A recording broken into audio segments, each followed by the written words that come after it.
Est-ce que le marché immobilier repart un peu? Vous avez une maison et vous hésitez à la mettre en vente. Vous vous demandez si c'est le bon moment. Après tout ce que vous lisez ou tout ce que vous entendez, vous avez des interrogations. Et ça tombe bien parce que cette vidéo est pour vous. Mon but est simple, vous donner des clés pour prendre la bonne décision et surtout éviter des erreurs qui pourraient vous coûter cher. J'ai débuté dans l'immobilier en 2011, donc juste après la crise de 2008, et j'y connaissais absolument rien. Je sais à quel point les incertitudes peuvent peser sur une vente immobilière. Mais je sais aussi qu'avec les bonnes informations et quelques règles simples, on peut transformer une période difficile en opportunité. Depuis 2023, les prix des maisons et des appartements dans l'ancien baissent. Alors cette baisse est moins rapide qu'avant, mais elle est toujours là. Par contre, une stabilisation des prix est attendue pour les prochains mois, ce qui donne un peu d'espoir aux vendeurs. En parallèle, les taux d'intérêt ont baissé ces derniers mois. Ça redonne du pouvoir d'achat aux acheteurs. Et donc pour vous, ça signifie que les acheteurs s'attendent à payer moins cher. Et ils ont le choix. Parce que les biens disponibles sont plus nombreux et les délais de vente se sont allongés. En clair, vendre rapidement demande aujourd'hui plus de stratégie. Imaginez un acheteur qui visite 3 ou 4 maisons similaires à la vôtre. Pourquoi choisirait-il votre maison? Si le prix n'est pas compétitif ou si la présentation ne fait pas waouh, il ira voir ailleurs. Les acheteurs ont l'avantage en ce moment. La marge de négociation moyenne est passée à 8,5%. Donc on parle ici de l'écart entre le prix affiché et le prix effectif de la vente. C'est 2 fois plus qu'en 2022. Cela signifie que les acheteurs arrivent souvent avec une offre bien inférieure au prix affiché. Et à l'agence, nous avons remarqué que les biens vendus dès les premiers jours qui suivent la mise en vente, eux, à l'inverse, ils sont vendus au prix demandé ou avec une négociation très faible. Donc du coup, plus votre maison mettra de temps à se vendre, plus vous vous exposez à subir une décote par rapport au prix initial. Et dans notre région qui a vu une forte hausse des prix entre 2020 et 2022, on est particulièrement touché. Je comprends que ça puisse être frustrant pour vous, mais c'est une réalité qu'il faut prendre en compte. On a constaté que les ventes des logements anciens repartent lentement depuis plusieurs mois et notamment grâce à des conditions de crédit qui se sont améliorées. Comme les banques montrent plus de souplesse, ça redonne de l'espoir aux acheteurs et le nombre de prêts accordés est en augmentation, comme vous pouvez le voir sur ce graphique. Mais attention, les acheteurs restent prudents, ils comparent, ils négocient et surtout ils prennent leur temps avant de se décider. Donc pour résumer, les acheteurs sont bien là, mais ils ont le pouvoir. Si vous voulez vendre, il va falloir être stratégique.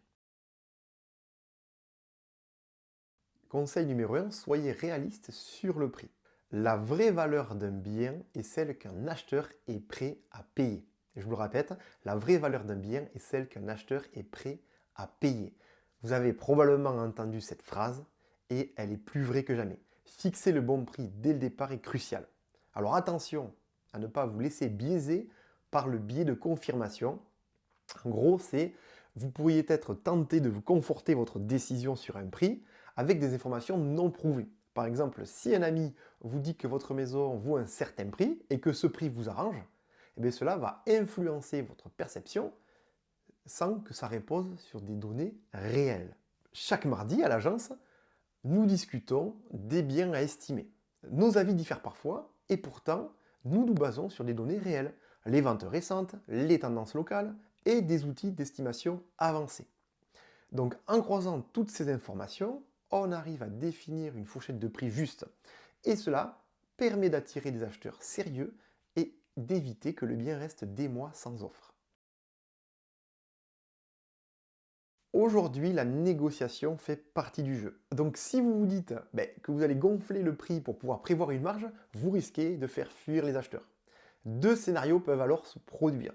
Votre bien reste longtemps sur le marché et du coup vous devez faire plusieurs baisses successives pour pouvoir trouver un acheteur. Ou à l'inverse, vous faites rien, vous attendez et vous finirez par accepter une offre, mais après une négociation importante, et comme on l'a vu tout à l'heure, la moyenne étant à 8,5%, vous pouvez aussi négocier encore plus.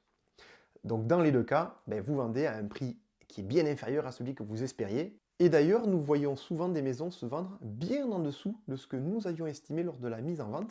Alors pourquoi? Eh bien parce que le propriétaire, ne voulant pas regretter de ne pas vendre assez cher, a maintenu un prix trop élevé dès le départ. Et malheureusement, ça a fini par lui coûter car il doit accepter une décote importante après plusieurs mois sans offre sérieuse. Il y a une différence entre une maison propre et une maison rangée. Si vous voulez augmenter vos chances de vendre, il faut soigner les deux. Dans l'immobilier, il y a deux choses qui comptent et qui font une vraie différence quand on vend un bien. C'est la propreté du logement et son rangement. Et ce sont des points auxquels on ne pense pas toujours spontanément. On est souvent trop focalisé sur le comment vendre et pas assez sur la mise en valeur du bien. Et pourtant, cette étape est cruciale, surtout dans un marché qui a cette dynamique comme aujourd'hui. À l'agence, nous, on remarque que les délais de vente sont considérablement raccourcis quand les propriétaires vendeurs prennent vraiment en compte ces deux éléments-là. Et si en plus vous rajoutez quelques petits travaux pour rendre le bien encore plus attractif, comme repeindre un mur ou alors changer de trois luminaires, alors là, ça peut être jackpot. Donc moi, je vous conseille toujours de commencer par faire un grand ménage. Nettoyer les fenêtres, les sols, les murs, voilà. Ça, déjà, ça peut être facile à faire. Ensuite, ranger chaque pièce pour la rendre claire et accueillante.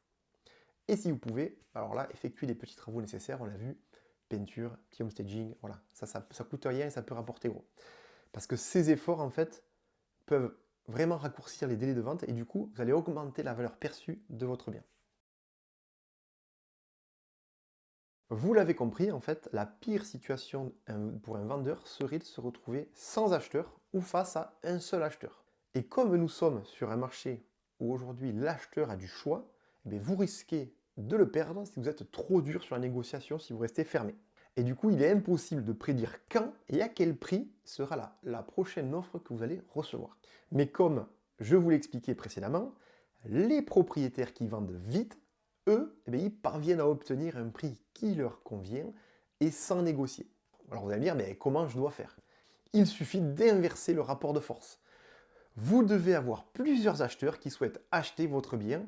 Ainsi, ils prennent conscience qu'ils peuvent perdre cette opportunité, que la maison peut leur passer sous le nez, et ça va augmenter la valeur à leurs yeux. Voici un exemple concret. La semaine dernière, nous avons mis un bien en vente. En une nuit, plusieurs acheteurs ont manifesté leur intérêt. Résultat, le propriétaire a évité toute négociation car les acheteurs savaient qu'ils pouvaient passer à côté de cette opportunité. Mais posez-vous une question. Pourquoi les agences immobilières existent-elles encore aujourd'hui? La réponse est simple. Parce qu'un professionnel vend plus vite, plus cher et dans de meilleures conditions qu'un particulier. Quand un particulier met son bien en vente, il a généralement une seule arme. Il met une annonce sur le bon coin et c'est tout. Un agent immobilier, lui, c'est une autre histoire. Nous avons des portefeuilles de biens, donc on peut avoir plusieurs biens similaires aux vôtres qui vont attirer des acheteurs qualifiés et qui attendent peut-être exactement ce que vous vendez, qui n'ont pas encore trouvé chaussures à leurs pieds. Et en plus de ça, on a une visibilité énorme grâce à des outils professionnels. Alors posez-vous cette dernière question. Pour vendre rapidement, à un bon prix, est-ce qu'il vaut mieux avoir 5 acheteurs intéressés ou 50? Je pense que vous avez la réponse. Faire appel à un professionnel, il ne faut pas voir ça comme une dépense, parce que c'est un investissement. Quand j'ai débuté en 2011, après la crise de 2008, le marché était tendu. J'ai vu des vendeurs perdre du temps et de l'argent à cause de stratégies mal adaptées.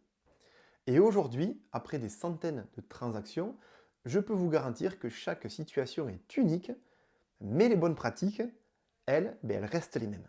Si vous hésitez à vendre, prenez le temps de bien réfléchir et si vous avez besoin d'échanger sur votre projet, je suis là pour vous accompagner. Ensemble, on peut transformer votre projet en une vraie réussite. Alors, est-ce que vous êtes prêt à faire le premier pas?